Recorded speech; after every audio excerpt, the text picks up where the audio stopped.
Hello dear students, आज हम 11th class में केमिस्ट्री का 4th लेक्चर करेंगे, जिसमें हम पढ़ेंगे मेजरमेंट में एक्यूरेसी और प्रिसीजन क्या होती है, उसकी क्या इंपॉर्टेंस है, और उसके बाद लॉज ऑफ केमिकल कम्बिनेशन पढ़ेंगे। तो हम स्टार्ट करते हैं हमारे टॉपिक से, प्रिसीजन एंड एक्यूरेसी। देखिए, प्रिसीजन और एक्यूरेसी का क्या मतलब है। मान लीजिए एक वैल्यू है 5 मीटर, 5 मीटर किसी भी चीज़ की लेंथ है, हम मान लेते हैं। एक आदमी उस 5 मीटर को मापता है और एक बार उसकी वैल्यू उसके लिए 5.1 आती है, एक बार 5.2 आती है, एक बार 5.0 और एक बार 5.1, इस टाइप से वैल्यूज आती हैं। 4 रीडिंग उसने ली। ठीक ऐसे ही एक व्यक्ति बी इस 5 मीटर के लिए 4.9, 4.8, 4.9 एंड 4.8 इस टाइप से वैल्यू लेता है। तो ये देखिए 5.1 और 5.2 इनका एवरेज लेंगे ना हम, तो ये वैल्यू ऑलमोस्ट 5 मीटर के नजदीक मिलेगी। तो हम बोलेंगे कि इसका एवरेज जो है वो 5 के नजदीक है, इसलिए ये वैल्यू एक्यूरेट है। इस मेजरमेंट में हम बोलेंगे एक्यूरेसी है। दूसरी बात, इसमें प्रिसीजन भी है। प्रिसीजन कैसे है? प्रिसीजन इसलिए है क्योंकि सारी वैल्यूज लगभग इसकी एवरेज वैल्यू के बहुत नजदीक हैं। ठीक है। उसके बाद इस बी वैल्यू में देखिए आप, इस बी वैल्यू में 5 के नजदीक कोई भी वैल्यू नहीं है। 4.9 है कुछ, लेकिन 4.8 बहुत ज्यादा और 2 बार 4.8, तो एवरेज जो आएगा वो 4.8 और 4.9 के बीच का एवरेज आएगा, जो कि 5 से काफी कम है, जो कि 5 के नजदीक नहीं है। इसका मतलब एक्यूरेसी तो है ही नहीं इसमें, लेकिन हाँ प्रिसीजन जरूर है। प्रिसीजन क्यों है? क्योंकि इनकी जो एवरेज वैल्यू आएगी सारी वैल्यूज उसके नजदीक हैं। 4.8 से थोड़ा ऊपर, यानी कि आप ये समझिए 4.8 plus 4.8 and 4.9 plus 4.9 divide by 4, तो इनका एवरेज देखेंगे ना, वो है 4.85। वो 4.85 4.9 के भी नजदीक है, 4.8 के भी नजदीक है। तो हम बोलेंगे वैल्यू प्रिसाइज तो है ये, लेकिन एक्यूरेट नहीं है, क्योंकि एक्यूरेसी के लिए वैल्यू होनी चाहिए एवरेज वैल्यू के बहुत नजदीक। लेकिन 4.85 जो इसकी एवरेज वैल्यू आई, जो एक्चुअल वैल्यू से बहुत दूर है, इसलिए ये रीडिंग एक्यूरेट नहीं है लेकिन प्रिसाइज है। प्रिसाइज क्यों है? क्योंकि सारी रीडिंग्स जो आई वो इनकी एवरेज के नजदीक हैं। लेकिन ये रीडिंग अगर हम देखेंगे, इनका एवरेज देखेंगे, तो इसके भी नजदीक है, तो एक्यूरेट भी हो गया और प्रिसाइज भी है, क्योंकि ये आपस में भी एक दूसरे के नजदीक हैं जो एवरेज आएगी उसके। ठीक है। इसको और अच्छे से मैं समझाता हूं बहुत प्रैक्टिकल एग्जांपल से। देखिए, मान लीजिए एक शूटिंग कंपटीशन हो रहा है। शूटिंग कंपटीशन में आप समझते हैं शूट करना होता है और पॉइंट्स लिखे होते हैं उस पे। ठीक है। तो आप ये मानकर चलिए ये एक शूटिंग कंपटीशन है। ठीक है, जिसमें एक इंडिया का और एक चाइना का, ये समझ लीजिए शूटर है। ठीक है। क्या किया, चाइना के शूटर ने 5 शॉट किए।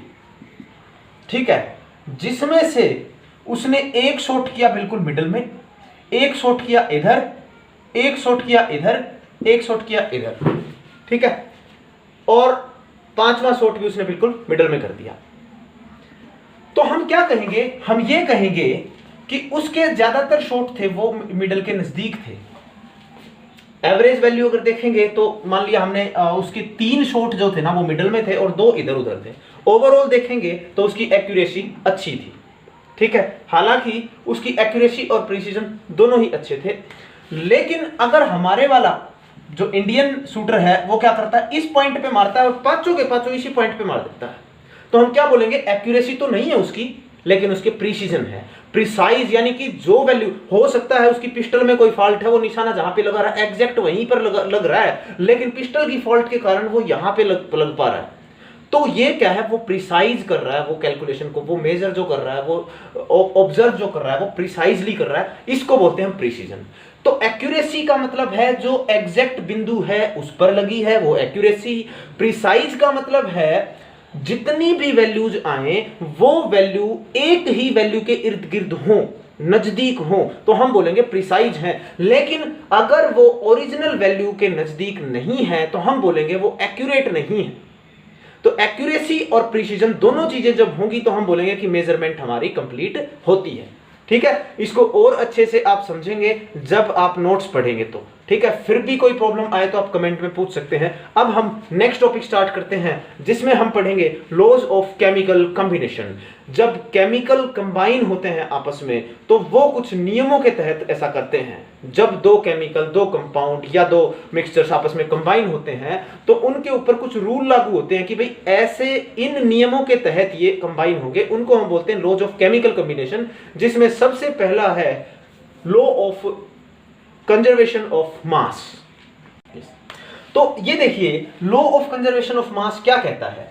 ये कहता है जब भी किसी भी चीज में कोई केमिकल चेंज आएगा या फिजिकल चेंज आएगा तो जो रिएक्टेंट का मास है वो ही मास प्रोडक्ट का होगा। ठीक है, बहुत सिंपल, चाहे वो कोई फिजिकल चेंज हो या केमिकल चेंज हो, तो किसी भी चेंज में, फिजिकल चेंज का मतलब होता है एक तरीके से चेंज ऑफ स्टेट, अवस्था परिवर्तन, सॉलिड का लिक्विड में बदलना, लिक्विड का गैस में बदलना, वो फिजिकल चेंज है एक तरीके से।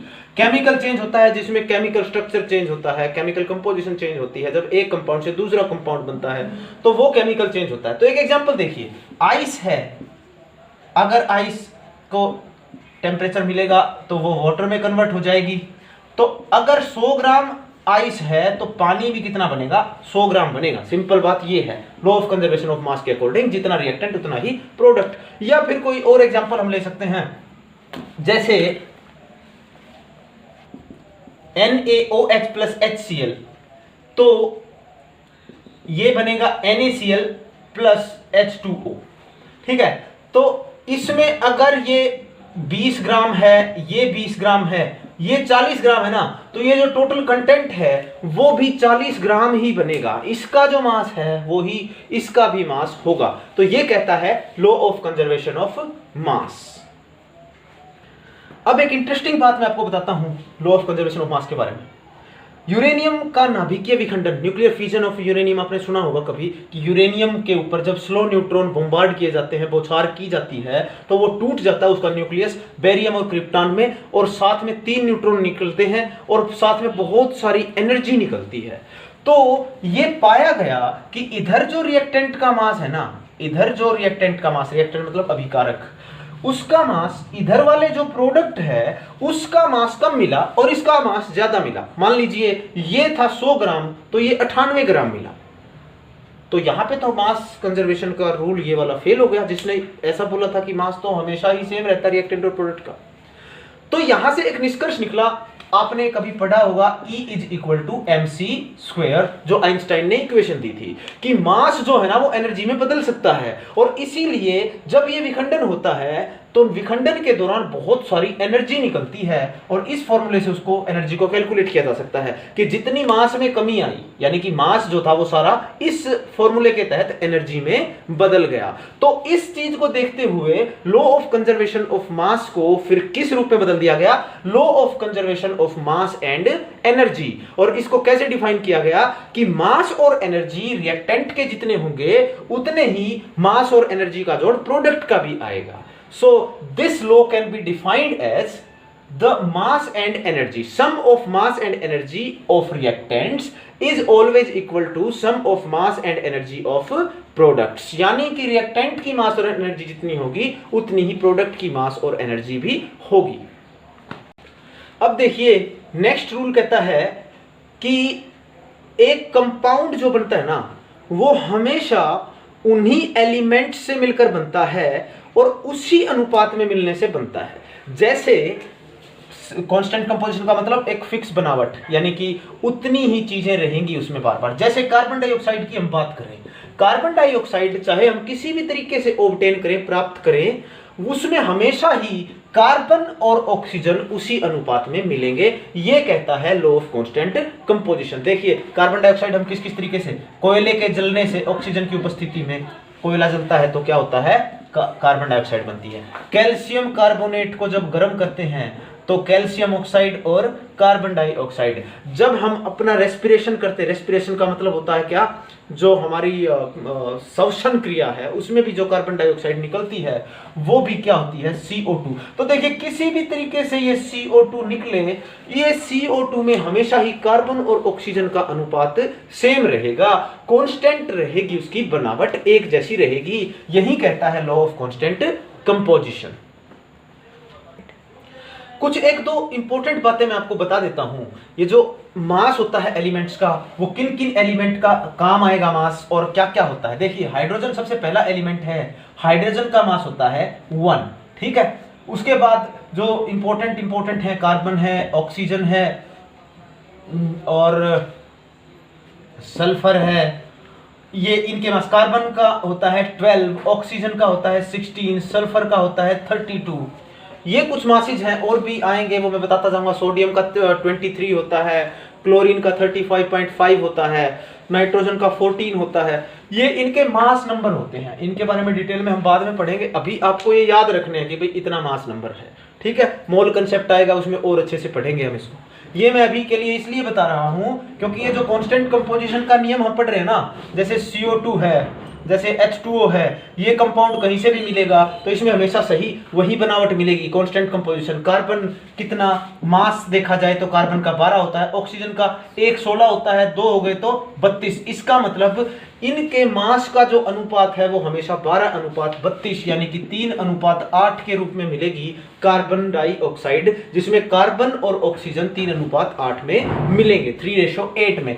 ठीक ऐसे ही वाटर के केस में 2 हो गया हाइड्रोजन क्योंकि 1 होता है, अब ये 2 एटम है तो 2:16, ऑक्सीजन के लिए 16। तो H2O जहां से भी मिलेगा, चाहे तुम लोग भिवानी से ले लो, चाहे अमेरिका से ले लो, कहीं से ले लो, पानी में जो वाटर में जो कंटेंट है हाइड्रोजन और ऑक्सीजन, उनका रेशो क्या होगा, 1:8 ही होगा। तो ये कहता है लॉ ऑफ कांस्टेंट कंपोजिशन। अब इस लॉ की एक दो लिमिटेशन है। लिमिटेशन क्या है, आपने ये तो सुना ही होगा कि आइसोटोप होते हैं। आइसोटोप जैसे कार्बन 12 भी होता है, कार्बन 14 भी होता है। आपने कभी ये जरूर सुना होगा कि कार्बन डेटिंग होती है, उसके थ्रू हम चट्टानों की या बहुत पुराने वृक्ष हैं उनकी आयु का पता लगाते हैं कार्बन 14 डेटिंग में।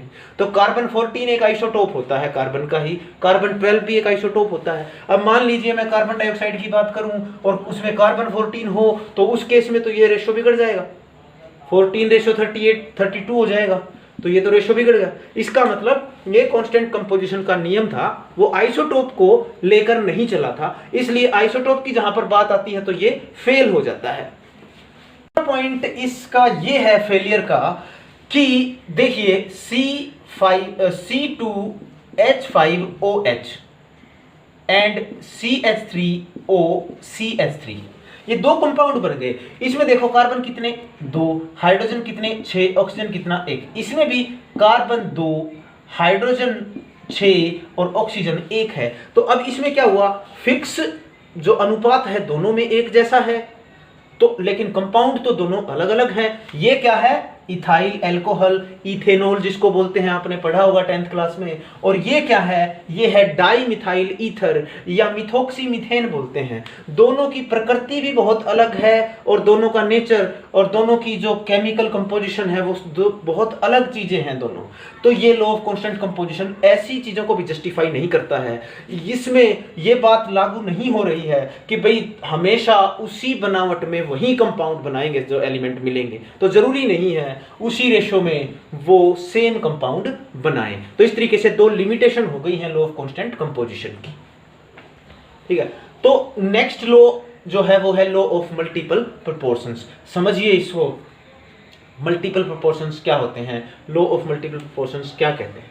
देखिए ये कहता है जब 2 एलिमेंट कंबाइन होके अलग अलग कंपाउंड बनाते हैं ना, 2 या 3 जितने भी बनाएंगे, तो जितने भी कंपाउंड बनेंगे वो आपस में सिंपल रेशो में मिलेंगे। जैसे एक एग्जांपल देखिए आप, मान लीजिए कार्बन और ऑक्सीजन 2 कंपाउंड हैं और 2 एलिमेंट हैं, दोनों मिलकर क्या बना रहे हैं, एक कार्बन मोनोऑक्साइड और दूसरा कार्बन डाइऑक्साइड। तो ये कहता है कि कार्बन मोनोऑक्साइड और कार्बन डाइऑक्साइड इनका अनुपात, आपस का अनुपात क्या मिलेगा, बिल्कुल सिंपल रेशो में। कैसे, कार्बन कितना 12 अनुपात 16, इसका 12 अनुपात ऑक्सीजन 2 हो गए तो 32। तो भाई 12/16 और इसका रेशो निकालेंगे तो 12/32, पलट देंगे इनको 12/16 और 32/12, ऐसे हो जाएगा। पलट के रेशो निकालेंगे तो 16/2, 12/12। तो रेशो जो आया इनका वो आ गया 2:1 या 1:2। तो ये कहता है कि आपस में जो ये दो एलिमेंट मिलकर अलग अलग कंपाउंड बनाए, चाहे कितने भी बनाए, कोई और भी कंपाउंड ये बनाएंगे ना, तो ये सिंपल रेशो में मिलेंगे। एक और एग्जांपल ले सकते हैं, जैसे सल्फर और ऑक्सीजन मिलकर एक तो SO2 बना रहे हैं और दूसरा SO3, सल्फर डाइऑक्साइड और सल्फर ट्राइऑक्साइड। तो अब समझिए, सल्फर डाइऑक्साइड मतलब 32:32, क्योंकि आपको पता होना चाहिए सल्फर का 32 होता है, ऑक्सीजन का 16 होता है, 16 दूनी 32। ठीक ऐसे ही ये हो गया 32:48, 48, 16 3 48। तो अब 1:1, 32/32, रेशियो 32/48, 32/48 पलट के क्या हो जाएगा ये 1:1 into 48/32 and that can be described into 3/2। तो 3:2 इन दोनों में आपस का रेशो कितना हो गया 3:2, या बोले कि 2:3 हो गया है। इस तरीके से हम देखेंगे कि जब दो एलिमेंट मिलकर अलग अलग कंपाउंड बनाते हैं तो उन कंपाउंड का जो रेशो है वो बिल्कुल सिंपल मिलेगा। That means they form multiple proportions. That means जो एलिमेंट मिलते हैं वो मल्टीपल प्रोपोर्शंस फॉर्म करते हैं, सिंपल रेशो में उनके कंपाउंड्स मिलते हैं। So next and the last law for chemical combination is Gay-Lussac's law of gaseous volumes। Gay-Lussac नाम के साइंटिस्ट ने गैसेस के बारे में बताया। उन्होंने क्या बताया, गैसेस जब आपस में रिएक्ट करती है ना तो वो सिंपल रेशो में रिएक्ट करती हैं, और जो उनसे बनेगी अलग जो दूसरी गैस बनेगी वो भी क्या होगी, वो भी उनके साथ सिंपल रेशो में होगी। जैसे सिंपल इसने बताया कि H2 + Cl2 क्या बनाया 2HCl, इसकी एक वॉल्यूम इसकी दूसरी वॉल्यूम, यानी 1 और 1, और इसने क्या बना दिया 2। तो इनका रेशो कितना हो गया 1:1:2। तो ये क्या कहता है, जब गैसेज आपस में कंबाइन होती हैं तो वो सिंपल वॉल्यूम्स में सिंपल रेशो में कंबाइन होती हैं, और जो बनता है प्रोडक्ट अगर वो भी गैस है तो वो भी उनके साथ सिंपल रेशो में ही मिलेगा। एक दो और एग्जांपल बताया इसने, जैसे H2 2H2 + O2, ये क्या बनाएगा 2H2O। तो देखिए दो वॉल्यूम हाइड्रोजन की, एक वॉल्यूम ऑक्सीजन की, दो वॉल्यूम वाटर वेपर्स बना देता है। तो 2:1:2। एक और एग्जांपल ले सकते हैं हम NH3 का, अमोनिया का, N2 + H2 and 2NH3।